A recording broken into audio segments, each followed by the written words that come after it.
Hello friends, एक बार सभी का स्वागत है आपके अपने YouTube चैनल गुरु आर्यभट्ट में। तो चलिए एक धमाकेदार प्रस्तुति के साथ पुनः हम आपके सामने उपस्थित हैं, आपकी मातृभाषा हिंदी का एक मॉडल सेट लेके। और ये जो मेरे पास क्वेश्चन है मेरे प्यारे बच्चों, ये काफी ज्यादा आपके एग्जामिनेशन के लिए अति महत्वपूर्ण होगा, इसलिए वीडियो को अंत तक जरूर देखें और सारे क्वेश्चन को समझने का प्रयास करें कि किस प्रश्न का क्या जवाब देते हैं और कैसे जवाब देते हैं। क्योंकि यहां जो भी हम आपको बताने वाले हैं वो 100% शुद्ध और सटीक बताया जाएगा और हो सकता है कि इसमें कम से कम 20 से 30 प्रश्न जो हैं वो कल के एग्जामिनेशन अर्थात अगले दिन जो हिंदी का एग्जामिनेशन होने वाला है उस एग्जामिनेशन में आपको देखने को डायरेक्ट मिल जाए। तो बिना स्किप किए वीडियो को अंत तक देखिए और दिखाते हैं कि कैसे कैसे आज आपके लिए सिलेक्टेड क्वेश्चन आप सभी लोग के लिए लाया गया है। पहला क्वेश्चन देखिए आपके स्क्रीन पर आ गया है मेरे प्यारे बच्चों। जवाब अगर पता होगा बताएंगे, नहीं पता होगा ध्यान से देखेंगे। पहला क्वेश्चन है कि जाति प्रथा को सम विभाजन मान लिया जाए तो यह स्वामित्व विभाजन नहीं है। यह पंक्ति किस शीर्षक पाठ की ली गई है आपको बताना है। ऑप्शन 4 है 20 के दांत, भारत से हम क्या सीखे, नौबत खाने में इबादत और मेरे प्यारे बच्चों डी ऑप्शन है श्रम विभाजन और जाति प्रथा। तो हम बता दें ये जो कहानी का एक छोटा सा भाग है ये लिया गया है श्रम विभाजन और जाति प्रथा से। मतलब मेरे पहले क्वेश्चन का सही जवाब होगा मेरे प्यारे बच्चों ये होगा ऑप्शन नंबर डी। अगर पता था तो आइए दूसरे क्वेश्चन का जवाब दीजिए, देखते हैं इस प्रश्न का जवाब आप क्या दे पाते हैं। प्रश्न है क्या बच्चों, देखिए मदन और कासू के बीच झगड़ा क्यों हुआ था। आपको पठित पाठ के अनुसार बताना है कि मदन और कासू के बीच झगड़ा क्यों हुआ था। तो इन दोनों के बीच झगड़ा हुआ था लट्टू खेलने की ललक से। लट्टू खेलने के लिए दोनों आपस में लड़ गए थे, ऐसी कहानी में स्पष्ट बताया गया है। मेरे प्रश्न इस सेकंड का राइट आंसर होगा मेरे प्यारे बच्चों ऑप्शन नंबर ए। आइए इसके बाद दिखाते हैं तीसरा प्रश्न। प्रश्न क्या है, तो किसकी खोज से हमारी ऐतिहासिक चेतना पर नया अध्याय जुड़ गया। ये आपके सामने चार ऑप्शन फिर से मिलेंगे। तो किसकी खोज से हमारी ऐतिहासिक चेतना का नया अध्याय जुड़ गया है, तो ये हमारा सही जवाब होगा। अपने पठित पाठ के अनुसार बताएं तो ऑप्शन नंबर ए संस्कृत। तीसरे का हम कहेंगे ऑप्शन ए जो होगा सही होगा। आइए बच्चों जल्दी से देखते हैं अगला प्रश्न। अगले प्रश्न का जवाब अगर आपको पता होगा जरूर बताएंगे। प्रश्न क्या है बच्चों, तो जहाज के डेक पर खड़े कितने वर्ष के सर जोन्स ने देखा कि सूर्य अपरांत सागर में डूब रहा है। मतलब सूर्य जो अपरांत सागर में डूबा है, जहाज के डेक पर खड़े कितने वर्ष के सर जोन्स ने देखा था, उनकी उम्र क्या थी ये बताना है। ऑप्शन है 35 वर्ष, 38 वर्ष, 37 वर्ष या प्यारे बच्चों बताना है 36 वर्ष। तो हम आपको बता दें इस चौथे क्वेश्चन का मेरा सही आंसर होगा 37 वर्ष, क्योंकि उस समय वो उनकी जो अवस्था थी वो 37 वर्ष की थी। अर्थात चौथे का मेरा सही आंसर होगा प्यारे बच्चों ऑप्शन नंबर बी। आइए इसके बाद दिखाते हैं, थोड़ा सा तेज प्रश्नों को करने का कोशिश करते हैं ताकि आप जल्दी जल्दी प्रश्नों को आसानी से देख सकें। प्रश्न देखिए 5, हजारी प्रसाद द्विवेदी को किस रचना पर साहित्य अकादमी पुरस्कार प्राप्त हुआ था। चार ऑप्शन फिर से है, तो इसका सही आंसर हो जाएगा आलोक पर्व के अवसर पर। ऑप्शन सी जो होगा इस पांचवे का मेरे प्यारे बच्चों एकदम सही जवाब होगा। चलिए अगला क्वेश्चन देखते हैं। अगला प्रश्न स्क्रीन पर है मेरे प्यारे बच्चों जो कि है 6 नंबर में। प्रश्न क्या है ये देख लीजिए, उच्छल खल का प्रसु की प्रवृत्ति है, स्व का बंधन मनुष्य का स्वभाव है। यह पंक्ति किस शीर्षक पाठ की है। मतलब ये जो आपके सामने एक पंक्ति लिखी गई है, इस पंक्ति का शीर्षक बताना है कौन से शीर्षक का है। तो हम आपको बता दें बाबू कि ये जो आपके सामने शीर्षक है वो शिक्षा और संस्कृति से लिया गया है। छठे का क्वेश्चन का सही जवाब हो जाएगा ऑप्शन नंबर सी। आइए इसके बाद दिखाते हैं आज का 7वां प्रश्न। इसका जवाब देखते हैं कितने लोग को पता है। प्रश्न क्या है प्यारे बच्चों, तो महमूद गजनवी के बाद के किस शासकों ने अपने सिक्कों पर नागरी शब्द खुदवाए थे। मतलब महमूद गजनवी के बाद कौन सा ऐसा शासक था जिसने अपने सिक्कों पर नागरी का शब्द खुदवाया था। तो इसका सही जवाब हो जाएगा मोहम्मद गौरी अलाउद्दीन खिलजी शेरशाह ने। ऑप्शन ए जो होगा इस प्रश्न का एकदम सही जवाब होगा। आइए प्यारे बच्चों, देखते हैं आज का 8वां क्वेश्चन। 8वें का जवाब दीजिए, क्या जवाब देते हैं। प्रश्न है, बेतमा दान पत्र कब का है। तो बेतमा जो दान पत्र है मेरे प्यारे बच्चों, वो 1024 का मतलब 1020 का है। 1020 इसका सही होगा, अर्थात 8वें का हम बताएंगे ऑप्शन नंबर बी सही होगा। आइए नवा देखिए, कुहासा शीर्षक कहानी संग्रह किस लेखक की रचना है। अर्थात कुहासा जो है, ये इसके रचनाकार कौन है, लेखक कौन है, ये बताइए। हम आपको एक छोटा सा सलाह देना चाहेंगे, अगर आप एग्जामिनेशन देने जा रहे हैं तो पहले अपने बुक के जो भी लेखक और कवि के नाम है उसे आप एकदम रट्टा मार लीजिए। हम आपको चैलेंज करते हैं, कम से कम 5 से 7 प्रश्न लेखक और कवि के नाम को आपको देखने को मिल जाएगा, जिसमें लेखक और कवि के नाम आपको देखने को मिल सकते हैं। तो कुहासा, ये जो कुहासा है, ये भीमराव अंबेडकर के द्वारा लिखा गया एक रचित पाठ है, कहानी है, जिसका हम स्पष्टीकरण करते हैं कि इसका सही जवाब होगा ऑप्शन नंबर बी। आइए 10 देखिए, निर्मला ने किसे फटी पुरानी दरी दे दी थी। निर्मला, ये भी आपको अपने पठित पुस्तक के आधार पर ही बताना है। तो इसका सही जवाब क्या होगा, निर्मला किसको फटी पुस्तक या फटी पुरानी दरी दी थी। तो इसका सही जवाब होगा मेरे प्यारे बच्चों, हो जाएगा पड़ोसी को, अर्थात ऑप्शन सी जो होगा इसका सही आंसर होगा। आइए इसके बाद दिखाते हैं हम आपको 11 नंबर, इसका जवाब देखिए क्या होता है। अंग्रेज कवि टेनिसन ने किस लैटिन कवि पर कविता लिखी थी, यह बताना था आपको। तो 11 का हम बताएंगे सही हो जाएगा वर्जिल पर, ऑप्शन ए जो होगा इस 11 का सही जवाब होगा। आइए बच्चों, इसके बाद मिलाते हैं आज का 12 क्वेश्चन। 12 को देखिए और अगर इसका जवाब पता हो तो इसका जवाब देने का प्रयास कीजिए। प्रश्न क्या है प्यारे बच्चों, तो बिरजू महाराज को संगीत भारती में कौन लाया। बिरजू महाराज जो थे उसे संगीत भारती में किसके द्वारा लाया गया था। 4 ऑप्शन मिलेंगे, निर्मला जी, कपिला जी, नवाब साहब या फिर माता जी। तो इसका सही जवाब होगा ऑप्शन नंबर बी, कपिला जी। ऑप्शन बी के साथ इस 12 को बढ़ा लेंगे जल्दी से आगे। आइए प्यारे बच्चों, इसके बाद दिखाते हैं आज का 13वां प्रश्न। प्रश्न देखिए क्या है, तो आंद्रे वेतना, रेनेसा और पाल एलुआर ने मिलकर कितनी संयुक्त कविताएं आविन्यो में रहकर लिखी थी। मतलब उसमें कविताओं की संख्या बतानी है जो इन तीनों के द्वारा स्पष्ट बताया गया था, जिसकी संख्या मेरे प्यारे बच्चों था 30, अर्थात 3 लोग थे, 30 रचना या 30 कविताएं लिखे थे। ऑप्शन सी जो होगा इस 13 का एकदम करेक्ट जवाब होगा। आइए इसके बाद दिखाते हैं 14, अगर पता होगा जरूर बताएंगे, कमेंट करेंगे कि इसका जवाब क्या होगा। पेड़ पर कमरा शीर्षक कहानी संग्रह किसकी रचना है। तो पेड़ पर कमरा जो है बाबू मेरे, ये शीर्षक कहानी जो है ये लिखा गया है विनोद कुमार शुक्ल के द्वारा। देखिए दूसरा क्वेश्चन आपके लेखक के नाम से हम आपके सामने प्रश्न ला चुके हैं, अर्थात इस प्रश्न का सही जवाब हो जाएगा ऑप्शन नंबर डी।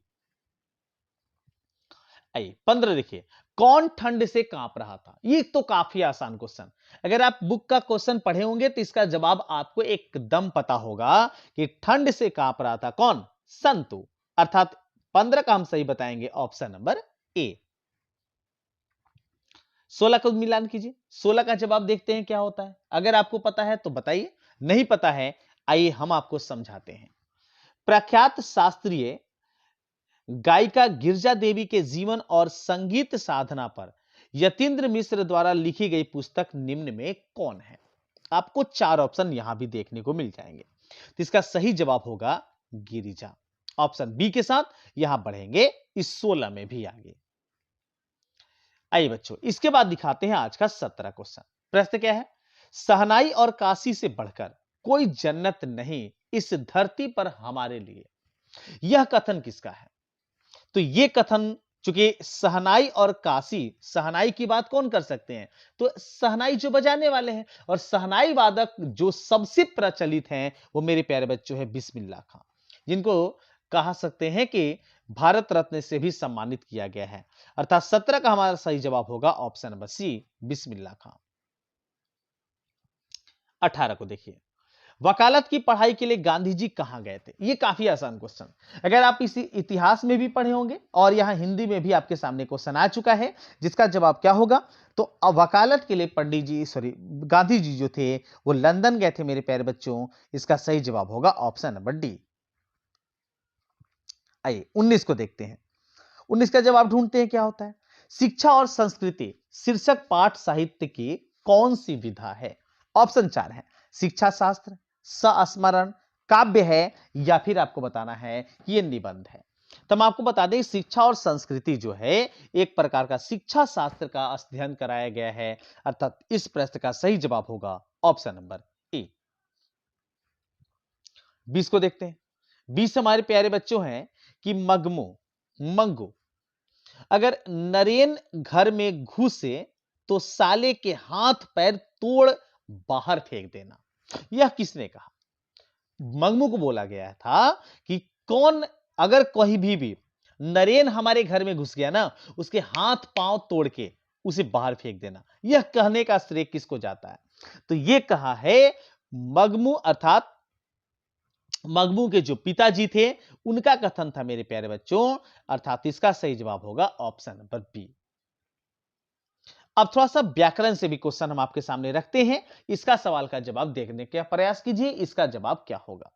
क का उच्चारण स्थान क्या है? जब हम क बोलते हैं तो ये उच्चारण कहां से होता है?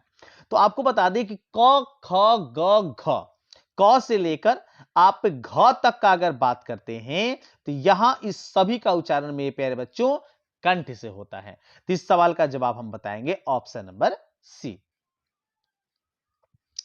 आइए इसके बाद दिखाते हैं आज का 22वां क्वेश्चन। 22 देखिए क्या है और इसका सवाल का जवाब क्या होगा।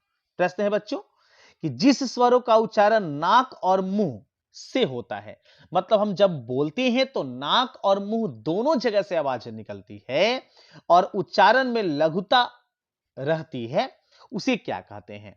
तो नाक और मुंह से ही सवाल का जवाब मिल जाता, बाकी आप समझदार हैं। नाक और मुंह दोनों जगह से अगर जवाब मिलता है तो वैसे अनुस्वार, वैसे शब्द को अनुस्वार कहते हैं मेरे प्यारे बच्चों। सही जवाब हो जाएगा ऑप्शन नंबर डी। इसके बाद दिखाते हैं आज का 23वां नंबर क्वेश्चन। 23 में क्या है ये देख लीजिए। तो 23 में आपके सामने है कि अहंकार शब्द का संधि विच्छेद क्या है? अहंकार, तो अहंकार का सही संधि विच्छेद होता है अहम जोड़कार, जो दिया गया है मेरे प्यारे बच्चों ऑप्शन नंबर ए में, अहम जोड़कार। ऑप्शन ए के साथ बढ़ेंगे आगे। चलिए 24 देखिए। 24 में बताना था आपको कि निम्न में कौन शुद्ध शब्द है। नीचे 4 ऑप्शन है, चारों में प्रणाम लिखा हुआ है, जो शुद्ध कौन सा है आपको यह बताना है। तो अगर बात करें इसमें शुद्ध का तो बी ऑप्शन, ये जो प्रणाम आपको लिखा गया है ये एकदम शुद्ध है इस चारों ऑप्शन के अनुसार, तो हम कहेंगे बी ऑप्शन इज करेक्ट। 25 को देखिए। मोहन शब्द कौन संज्ञा है? अब देखिए मोहन किसी एक व्यक्ति का नाम है, तो अगर किसी व्यक्ति का नाम से अगर कोई नाम संबोधित होता है तो वो व्यक्तिवाचक संज्ञा हुआ, मतलब इसका सही जवाब होगा मेरे प्यारे बच्चों ऑप्शन नंबर सी, व्यक्तिवाचक संज्ञा। आइए 26 को देखिए। और फिर से हम आपको बता दें कि आपके एग्जामिनेशन में व्याकरण के जो सेक्शन है, पहले तो आपको करना क्या है कि कविता और लेखक के जो भी राइटर हैं या फिर पोएट्री के जो पोएम हैं उनके नाम आप याद कर लीजिए। 5 से 7 क्वेश्चन आपको आसानी से मिल जाते हैं और व्याकरण के दम आसान प्रश्न होंगे, उसका जवाब दम नॉर्मली आप दे पाइएगा। चित्र शब्द कौन लेख है यह बताना है।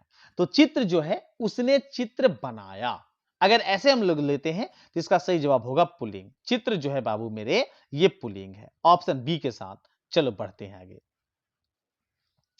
आइए अगले प्रश्न में आ गए हैं जो कि आपके सामने है 27 नंबर में। आपको बताना है भाप शब्द क्या है। तो भाप का शुद्ध शब्द होता है, शायद आप पढ़े होंगे, वाष्प।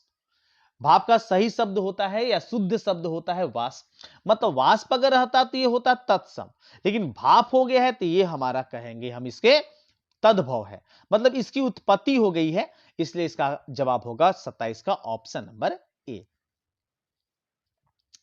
28 को देख लीजिए। पंडित शब्द का स्त्रीलिंग रूप क्या है? तो पंडित का हम लोग घर के भाषा में बोलते हैं पंडिताइन, लेकिन यहां पर पंडिताइन चारों ऑप्शन में से किसी ऑप्शन में हमें दिखाई नहीं दे रहा है, लेकिन हम आपको बता दें इसका सही जवाब होगा पंडितानी। इसके में अगर 4 ऑप्शन के आधार पर अगर जवाब हमें देना होगा तो पंडित शब्द का स्त्रीलिंग हम आपको बताएंगे पंडितानी, जो दिया गया है ऑप्शन नंबर बी में। आइए इसके बाद दिखाते हैं आज का 29 क्वेश्चन। हिंदी में कितने कारक हैं? ये तो हमको लगता है कि सब लोग को पता होगा। हिंदी व्याकरण जब हम लोग पढ़ते हैं तो कारकों की कुल संख्या होती है कितने? 8, जिसमें आप पढ़े होंगे कर्ता ने कर्म को करण से ऐसे टोटल करके आप 8 कारक पढ़े होंगे। तो इसलिए इस सवाल का जवाब हम बताएंगे ऑप्शन नंबर सी। 30 का जवाब देखिए क्या होता है। 30 अगर आपको पता है बताने का प्रयास करेंगे तो 30 मेरे प्यारे बच्चों है कि मछुए ने मछली मारा किस कारक का उदाहरण है? मतलब मछुए ने मछली मारा, यहां पर एक ने चिन्ह आपको दिख रहा है तो ने चिन्ह बता देना है कि यह किस कारक का है। तो आपको पता होगा कि कर्ता ने कर्म को ऐसे करके ऑप्शन दिए होते हैं, तो कर्ता ने चिन्ह जो है आपके सामने, यहां पर कर्ता कहीं ऑप्शन में दिखाई नहीं, तो इसका मतलब ये ने चिन्ह जो है मेरे प्यारे बच्चों ये कर्म के लिए आया हुआ है, इसलिए हम कहेंगे इसका सही जवाब होगा कर्म कारक, जो दिया गया ऑप्शन नंबर डी में। आइए इसके बाद दिखाते हैं आज का 31 प्रश्न। 31 प्रश्न का जवाब देखते हैं क्या होता है। तो क्वेश्चन है प्यारे बच्चों कि आप क्या राय देते हैं, किस सर्वनाम का उदाहरण है? आप क्या राय देते हैं, यह आपसे एक सवाल पूछा गया है। इसका मतलब ये अगर प्रश्नवाचक सर्वनाम नहीं है, प्रश्नवाचक ऑप्शन में नहीं है, तो ये एक प्रकार का निजवाचक सर्वनाम होगा, अर्थात 31 का हम बताएंगे option number A is correct answer. 32 को देख लीजिए। 32 है मेरे प्यारे बच्चों, तो बताना कि कुछ लड़के खेल रहे हैं किस विशेषण का उदाहरण है? कुछ लड़के। अब यहां पर बात को समझिए कि कुछ लड़कों की अगर बात की जा रही है, मतलब लड़कियों की कुछ संख्याएं हैं, तो इससे बोध क्या हो रहा है? लड़के जो हैं कुछ संख्या में हैं, तो इसलिए हम कहेंगे संख्यावाचक विशेषण का बोध हो रहा है। ऑप्शन बी जो होगा इस 32 का करेक्ट आंसर होगा। 33 देखते हैं। 33 है कि क्रियाओं के व्यापार की निरंतरता को कहते हैं, क्या कहते हैं?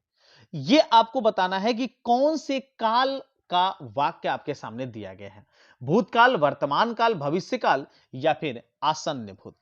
तो देखिए क्रियाओं के व्यापार को निरंतरता को कहते हैं, अगर ये चीज अगर ध्यान से अगर पढ़ते हैं तो आपको दिखाई देता है कि ये एक प्रकार की वर्तमान समय की बात हो रही है, व्यापार की निरंतरता को कहते हैं, इसलिए हम कहेंगे इसका सही जवाब होगा ऑप्शन नंबर सी वर्तमान काल। 34 देखते हैं। चिड़िया शब्द है, अब बताइए चिड़िया कौन सा शब्द है? तो चिड़िया का शुद्ध रूप होता है मेरे प्यारे बच्चों पक्षी, अर्थात ये एक प्रकार का तद्भव है, अर्थात कहेंगे इसका सही होगा 34 का ऑप्शन नंबर बी तद्भव। 35 को देख लीजिए। बनावट के विचार से शब्द के कितने भेद होते हैं? तो बनावट के विचार से अगर बात किया जाए तो बनावट के विचार से शब्द के 2 भेद होते हैं, अर्थात इसका सही हो जाएगा जवाब बी। लेकिन अगर मान लीजिए अगर ये बनावट के जगह पर उत्पत्ति सवाल पूछा गया होता तो उत्पत्ति के आधार पर शब्द के 3 भेद होते हैं प्यारे बच्चों, एक होता है योग, एक होता है यौगिक, दूसरा होता है रूढ़ि और तीसरा होता है योग रूढ़ि। लेकिन अगर बनावट की विचार से अगर सवाल किया जाए तो इसके केवल 2 शब्द होते हैं या 2 भेद होते हैं। 36 को देखते हैं। सपूत शब्द में उपसर्ग क्या है? उपसर्ग किसको कहते हैं? तो जो शब्द के पहले लगता है और शब्द के अर्थ में परिवर्तन करता है, तो उसको हम क्या करते हैं? उपसर्ग कहते हैं। तो सपूत में से अगर स को निकाल दिया जाए मेरे प्यारे बच्चों तो पूत बचता है, पूत मतलब होता है पुत्र, तो इसका मतलब हम कहेंगे इसका सही जवाब होगा स, अर्थात ऑप्शन नंबर डी। याद रहे कि जिसको आप अलग कर रहे हैं उसके अलग करने के बाद जो बचना चाहिए उसमें वो एक शब्द होना चाहिए, तब जाके आपका उपसर्ग सही चुना जाएगा। अब देखिए 37 को देखिए। बंधु शब्द में प्रत्यय क्या है? तो उपसर्ग का जस्ट उल्टा होता है प्रत्यय। प्रत्यय किसको बोलते हैं? तो ऐसा शब्दांश जो शब्द के बाद लग के शब्द के अर्थ में परिवर्तन करता है उसे प्रत्यय करते हैं। तो ये तो आप परिभाषा एकदम अच्छे से जानते होंगे, लेकिन इसमें से निकालिए ऐसा जिससे आपको एक वर्ड प्राप्त हो जाए। तो 37 का हम कहेंगे इसमें से अगर निकाला जाए तो ऊ निकाल दिया जाए। ऊ, बंधु में से ऊ निकाल लिया तो बंध, बंध मतलब होता है किसी चीज को बांधना, इसलिए हम कहेंगे इसका सही जवाब होगा ऑप्शन नंबर ए ऊ।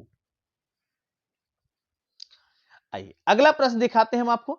38 नंबर, 38 का जवाब देखते हैं क्या होता है। प्रश्न है प्यारे बच्चों कि राष्ट्र शब्द का विशेषण क्या है। ये तो आसान क्वेश्चन है, एकदम आसान है। हमें पता है कि ऑप्शन देखते ही आपको इसका आंसर पता चल जाएगा कि राष्ट्र शब्द का विशेषण क्या होगा। तो राष्ट्र शब्द का विशेषण होगा मेरे प्यारे बच्चों राष्ट्रीय, जो दिया गया है ऑप्शन नंबर बी। और आपको यह पता होगा कि हमारा राष्ट्रीय जो स्तर है वो कौन सा है, तो हम भारतीय हैं, हम इंडियन हैं। 39, सपरिवार शब्द कौन सा सर्वनाम सॉरी समास है। सपरिवार, सपरिवार मतलब होता है टोटल या सभी परिवार। तो ये सर्वनाम कौन है, तो ये पहला पद जो है इसका प्रधान है, इसलिए इसका हम कहेंगे अव्ययी भाव है। मतलब 39 का हम कहेंगे ऑप्शन ए जो होगा करेक्ट आंसर होगा। 40 को देखते हैं। अग्नि शब्द का विलोम बताइए, अग्नि शब्द का उल्टा। तो अग्नि का मतलब होता है मेरे प्यारे बच्चों क्या, आग, और आग का उल्टा क्या होगा, जल, पानी। तो इसका सही जवाब होगा ऑप्शन नंबर डी, जल। आइए इसके बाद देखते हैं आज का 41 नंबर प्रश्न। 41 है कि गुरु नानक क्या कहते हुए अपने प्राण त्यागे थे। तो देखिए ये जो गुरु नानक थे ये मुख्य रूप से ज्यादातर, जैसे आप लोग कभी पंजाबी वगैरह या पंजाबी लोग को बोलते होंगे वाहे गुरु जी खालसा, तो ऐसे वर्ड उनके द्वारा सुने जाते हैं। तो गुरु नानक जी जो थे वाह गुरु या वाहे गुरु कह के अपने प्राण त्यागे थे, इसलिए सही जवाब होगा ऑप्शन नंबर ए, वाह गुरु। आइए बच्चों 41 देखते हैं, गुरु नानक क्या कहते हुए, तो हो चुका। अगला देखिए, अगला 42 नंबर देखिए। 42 है कि गुरु नानक का जन्म कब हुआ था। देखिए काफी आसान क्वेश्चन, अगर जन्म के बारे में अगर आप याद रखे होंगे तो जरूर आपको पता होगा कि गुरु नानक जी का जन्म जो हुआ है मेरे प्यारे बच्चों वो 1469 ईस्वी में हुआ है, जो दिया गया किस ऑप्शन में, ऑप्शन नंबर बी में। आइए 43 को देखते हैं। 43 है कि मोहन छवि रस खाने लगी अब दृढ़ अपने नाही। किस कविता की पंक्ति, ये कविता का एक छोटा सा लाइन दिया हुआ है और आपको यह बताना है कि ये किस कविता की पंक्ति है। तो मेरे प्यारे बच्चों ये कविता है प्रेम ऐनी श्री राधिका, अर्थात इसका सही जवाब होगा ऑप्शन नंबर सी। 44 को देखिए, घनानंद ने नादिर शाह के सिपाहियों को 3 मुट्ठी क्या दिया था। आपको बताना, अगर पाठ पढ़े होंगे ना तो ये सब सवाल दम नॉर्मल है, आसानी से आपको सवाल का जवाब पता चल गया होगा। लेकिन अगर सवाल नहीं पता चल रहा है तो इसका मतलब कि आप बुक नहीं पढ़े हैं और इसीलिए आपको ये सवाल नहीं पता चल रहा है। लेकिन फिर भी हम आपको इसका सवाल का जवाब बताते हैं। इसका सही जवाब होगा धूल। घनानंद ने नाहिर शाह के सिपाहियों को 3 मुट्ठी धूल देके विदा किया था, अर्थात सही जवाब हो जाएगा ऑप्शन नंबर डी।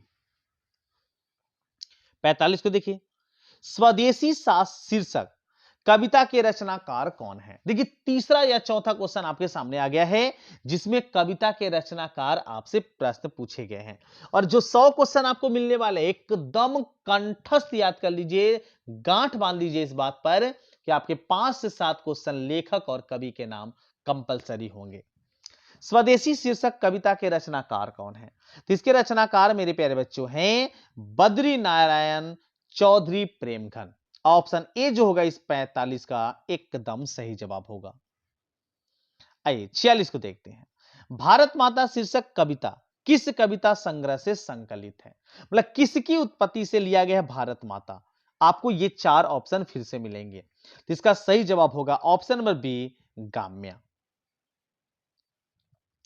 47 पर नजर डालते हैं बच्चा, दैन्य जड़ित अपल्त नत चितवन अधरों में चिर नीरव रोदन। ये जो एक लाइन है यह पंक्ति किस कविता की है आपको यह बताना है। तो ये जो आपके सामने एक पंक्ति लिखी गई है, यह पंक्ति लिखी गई है, इस कविता का नाम है भारत माता। ऑप्शन सी जो होगा इस 47 का मेरे प्यारे बच्चों एकदम सही जवाब होगा।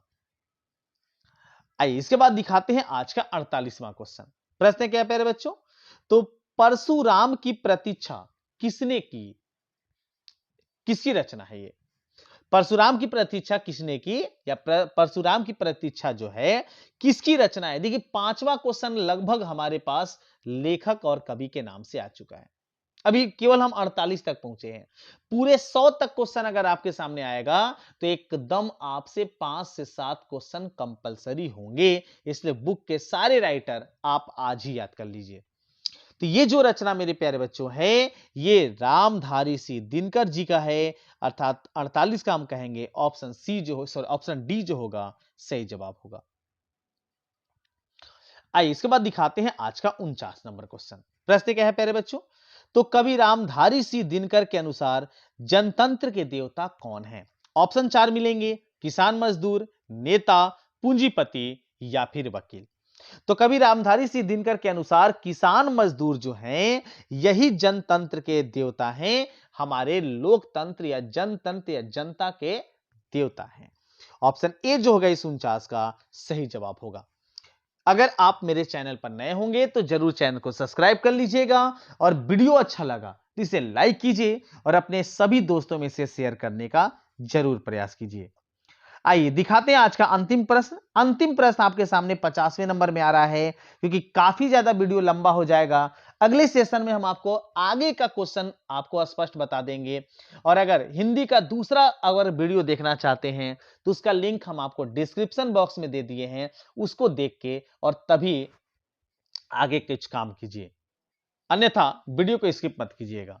50, सच्चिदानंद हीरानंद वात्स्यायन अज्ञे को हिंदी के अलावा किस भाषा का ज्ञान था? आपको यह बताना है। तो उनको ज्ञान संस्कृत का, अंग्रेजी का, फारसी का, तमिल का, अर्थात कुछ अन्य भाषाओं का भी था। और ये सारे ऑप्शन को अगर ध्यान से देखा जाए तो सारे जो भाषा हैं उनका ज्ञान उनको प्राप्त था सच्चिदानंद को। इसका मतलब इसका सही जवाब होगा इनमें से सभी option D is correct answer. तो इस वीडियो में इतना ही, मिलते हैं अगले वीडियो में कुछ और नए टॉपिक के साथ। तब तक सभी को वंदे मातरम।